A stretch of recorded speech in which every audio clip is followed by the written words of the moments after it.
আজকের ভিডিওটা একটু অন্যরকম। ভাবলাম আপনাদের সঙ্গে একটু কথা বলি। মনটা খুবই ভার ভার লাগছে। আসসালামু আলাইকুম। সকলে ভালো আছেন তো? আমার মনে হয় শিক্ষা এমন একটি অঙ্গ যেটা বাইরে থেকে দেখতে পাওয়া যায় না, কিন্তু এই অঙ্গটা যদি কারোর মধ্যে থেকে থাকে তাহলে তাকে যতই নেগেটিভিটি দেখানোর চেষ্টা করেন না কেন, সে সেটাই দেখবে যেটা বাস্তব, যেটা সত্যি। আমি অনেক রকম সিচুয়েশান দেখেছি, অনেক নিউজ শুনেছি, আশপাশের পারিপার্শ্বিক পরিস্থিতি দেখেছি।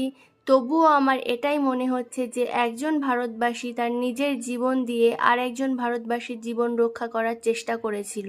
আর যারা ভেদাভেদ সৃষ্টি করে, আমার মনে হয় তারা আজ যাই হোক ভারতবাসী হতে পারে না। তার কারণ দেশ সবার, ঠিক যেমন সূর্যের আলো। সূর্যের আলো ভাগ করা যায় বলুন তো? অক্সিজেন ভাগ করা যায় বলুন তো? ঠিক ব্যাপারটা এরকমই। অনেকদিন আগে একটা ব্লগে আমার পাপার সঙ্গে আতঙ্কবাদীদের সাক্ষাৎ এবং রিলিজিয়ান ইস্যু ক্রিয়েট করার একটা চেষ্টার গল্প আমি আপনাদের সঙ্গে শেয়ার করেছিলাম। কিন্তু একটা জিনিস বুঝতে খুবই অসুবিধা হচ্ছে, আমরা যারা সাধারণ মানুষ তারা যদি প্লাস্টিকের সামান্য ছুরি কাঁচি নিয়েও ট্রাভেল করি, তো সেখানে সেটা স্ক্যান হয়ে যায় এবং সেটাকে রিজেক্ট করা হয়।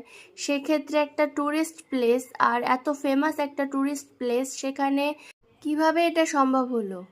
আমাদের এখানে তো স্কুলের সামনেও দুটো সিভিক পুলিশ দাঁড়িয়ে থাকে যাতে কোনো প্রবলেম না হয়। আপনাদের মতামত অবশ্যই জানাবেন। ব্লগটি শেষ করছি, সকলে ভালো থাকবেন।